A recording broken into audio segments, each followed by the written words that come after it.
Salam kebahagiaan bagi saudari-saudaraku pencinta mutiara iman. Salah satu aspek terpenting dari kitab suci adalah kemampuannya yang luar biasa dari setiap teks yang jauh lebih tua dari perjanjian lama yang mengarahkan kepada Tuhan kita dan misi penyelamatannya, seperti yang diceritakan dalam perjanjian baru. Ketika kita memikirkan bahwa kitab-kitab perjanjian lama disusun antara 100 sampai 1000 tahun sebelum kitab-kitab perjanjian baru, koresponden ini sangat luar biasa. Selain itu, mengingat kepenulisan yang agak eklektik dari semua kitab ini, mustahil untuk percaya bahwa perjanjian baru hanyalah dongeng yang sengaja dibingkai untuk memberikan kepercayaan pada nubuatan perjanjian lama yang sebagian besar tidak dikenali atau diterapkan dengan sangat berbeda sebelum munculnya tentang Yesus Kristus. Itulah sebabnya mengapa membaca kitab suci yang bermanfaat adalah tentang membuat hubungan di antara berbagai teks.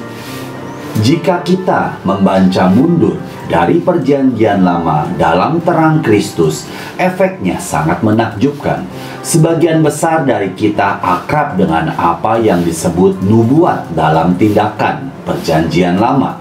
Kasus yang paling jelas adalah Musa sebagai tipe Kristus. Di bawah kepemimpinan Musa, bangsa Israel diselamatkan dari perbudakan Mesir. Tetapi kegembiraan mereka tampaknya hanya sementara, karena mereka jatuh ke dalam krisis demi krisis. Menjadi semakin sulit untuk berpegang teguh pada Musa sebagai sesuatu yang lebih dari sekedar kenangan, sampai kita menyadari bahwa kerinduan kuno akan kebebasan dan kegembiraan ini menjadi bukan hanya kenangan, tetapi kenyataan yang hidup ketika Tuhan kita menyelamatkan kita dari belenggu dosa.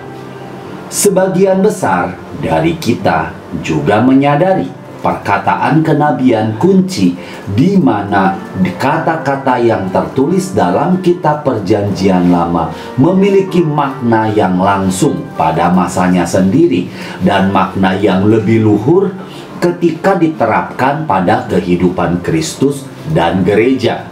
Berikut ini adalah contoh-contoh teks dalam perjanjian lama yang menubuatkan kedatangan Mesias. Dalam Kejadian 3 ayat 15, "Aku akan mengadakan permusuhan antara engkau dan perempuan ini, antara keturunanmu dan keturunannya.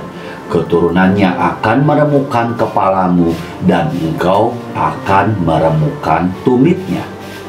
Dalam Yesaya 61 ayat 1-2, "Roh Tuhan Allah ada padaku, oleh karena Tuhan telah mengurupi aku.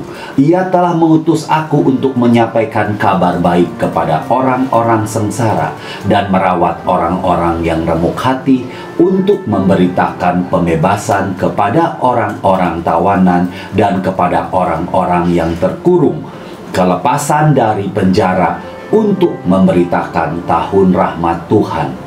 Dalam Mazmur 22 ayat 6-8, "Tetapi aku ini ular dan bukan orang, celak bagi manusia, dihina oleh orang banyak. Semua yang melihat aku mengolok-olok aku, mereka mencibirkan bibirnya, menggelengkan kepalanya.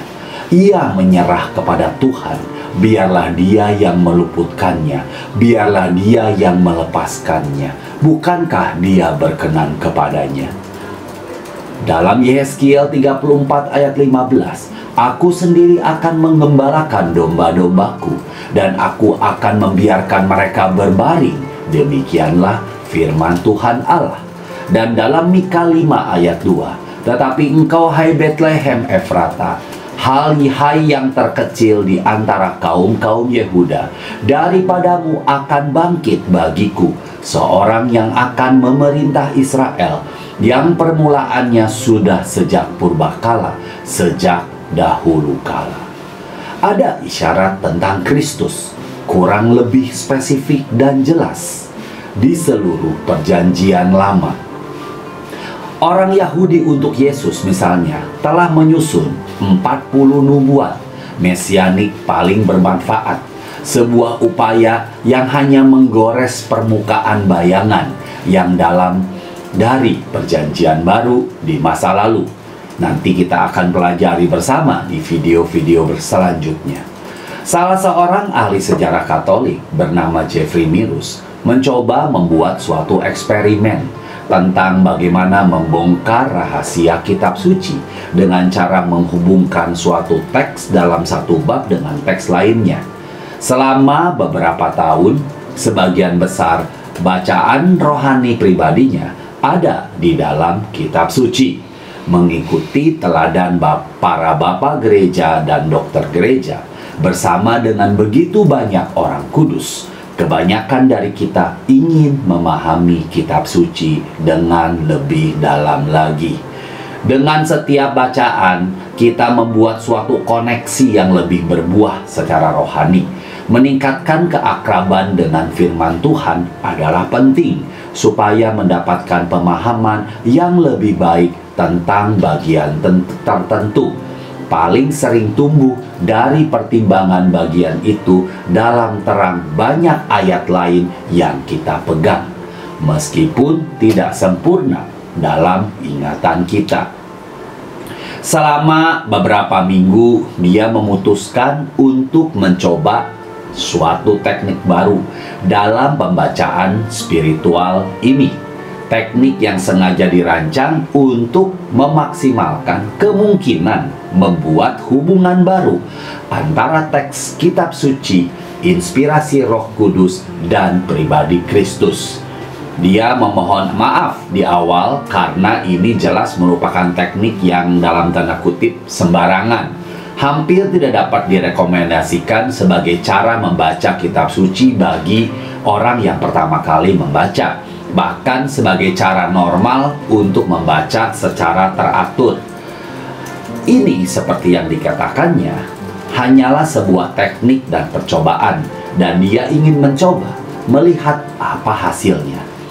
Mengambil kembali Injil menurut Yohanes, yang bukan hanya yang terakhir, tetapi yang paling berkembang secara teologis dari semua Injil.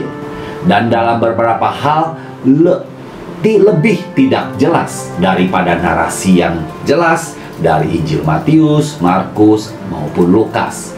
Dia memutuskan untuk membacanya bersama-sama dengan kitab pertama dari perjanjian lama atau dari kitab suci, yaitu Kejadian.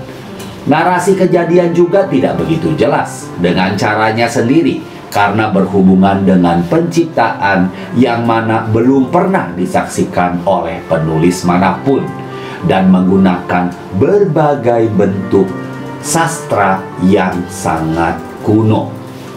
Tekniknya adalah membaca dan bermeditasi setiap malam pada satu bab dari Kejadian bersama dengan bab yang sesuai dengan Injil Yohanes. Mulai dari awal, dia benar-benar terkejut dengan korespondensi beberapa tema di bab-bab awal.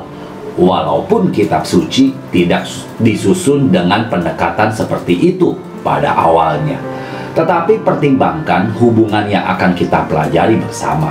Yang pertama, kitab Kejadian memberikan catatan pertama tentang penciptaan. Dimulai dengan Roh Allah melayang-layang di atas permukaan air. Injil Yohanes dibuka sebagai berikut. Pada mulanya adalah firman, dan firman itu bersama-sama dengan Allah, dan firman itu adalah Allah. Ia pada mulanya bersama-sama dengan Allah. Segala sesuatu dijadikan oleh Dia, dan tanpa Dia tidak ada sesuatu pun yang telah jadi dari segala yang dijadikan. Dalam Dia ada hidup, dan hidup itu adalah terang manusia. Yang kedua, dalam kitab Kejadian menawarkan catatan kedua dan lebih umum tentang penciptaan yang berpuncak pada penciptaan Hawa sebagai pendamping yang cocok untuk Adam. Oleh karena itu kita belajar, sebab itu seorang laki-laki akan meninggalkan ayahnya dan ibunya dan bersatu dengan istrinya, sehingga keduanya menjadi satu daging. Dan apa yang dilakukan oleh Santo Yohanes dalam bab keduanya, Anda dapat menebaknya. Awal dari pelayanan publik Tuhan kita, yaitu mujizat dalam pernikahan di Kana. Yang ketiga, dalam kitab Kejadian berikutnya memperkenalkan setan dan menceritakan kejatuhan Adam dan Hawa. Teks tersebut mencakup nubuatan pertama dari daftar singkat yang kita bahas sebelumnya, meramalkan bagaimana keturunan wanita itu akan menghancurkan kepala ular. Sementara itu dalam Injil Yohanes menggambarkan pertemuan Tuhan kita dengan Nikodemus, di mana Yesus menjelaskan apa artinya dilahirkan kembali dan bahwa anak manusia harus ditinggikan. Karena begitu besar kasih Allah akan dunia ini, sehingga ia mengaruniakan anaknya yang tunggal. Hal yang keempat, di dalam bab 4 kitab Kejadian menceritakan pembunuhan Habil oleh Kain. Dan awal dari apa yang kita sebut sebagai semua tipu daya dan pelanggaran yang terjadi dalam peradaban manusia. Pada saat yang bersamaan, kita berbicara seolah komparatif tentang dua pasal atau dua bab. Kita menemukan Tuhan kita meminta wanita Samaria itu untuk memanggil suaminya, mengungkapkan bentuk lain dari dosa yang sangat canggih dan menawarkan air hidup sebagai gantinya. Yang kelima, dalam beberapa bab berikutnya, dalam Kejadian memperkenalkan Nuh, tipe lain dari Kristus, orang benar yang akan selamat dari air bah dan memastikan kelangsungan umat manusia. Dan dalam pasal-pasal yang berhubungan dengan Injil Yohanes, Tuhan kita secara bertahap mengungkapkan jati dirinya dengan mengerjakan banyak tanda yang dengannya dia mulai mengungkapkan bagaimana dia seperti Nuh akan memastikan kelangsungan umat manusia. Namun setelahnya, sifat-sifat bab-bab tersebut cukup menyimpang sehingga menghalangi upayanya untuk membuktikan bahwa dia dan dia sendiri akhirnya bisa menemukan kunci dari rahasia kitab suci. Sayangnya tidak benar bahwa jika kita hanya membaca pasal pertama dari kitab Kejadian bersama dengan pasal pertama dari setiap kitab lainnya dan seterusnya, kita dapat memiliki pengetahuan rahasia yang Tuhan berikan hanya kepada bab-bab favoritnya. Namun demikian, saya yakin Anda akan setuju bahwa kitab suci adalah tentang hubungan. Semua hubungan yang mengungkapkan Tuhan dan Juru Selamat kita kepada kita, sehingga kita dapat mengenal Dia dengan lebih baik dan lebih mengasihi Dia. Tuhan Yesus memberkati. Salam sehat buat kita semuanya.